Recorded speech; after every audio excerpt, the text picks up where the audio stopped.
ancha yil oldin shu 20 yoshimda 39 yoshli ayolga uylandim.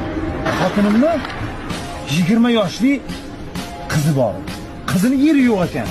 O'sha paytlar dadam ayni qirchillama 40 yoshda. Haligi qizga uylandi.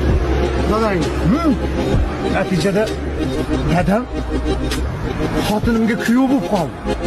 Boshqa tarafdan xotinimning qizi menga o'g'ay ona bo'lib qoldi. Aka, hash-pash deguncha 3 oy ichida har ikkita o'g'il tug'di. Haligi o'g'il menga uka, xotinimga nevara bo'lib qoldi. Boshqa tarafdan menga nevara bo'ldi. Natijada men ukamning bobosi bo'lib qoldim. Bir ikki yil o'tib xotinim ham o'g'il tug'di. Aka, tabriklab qo'ysangiz bo'ladi.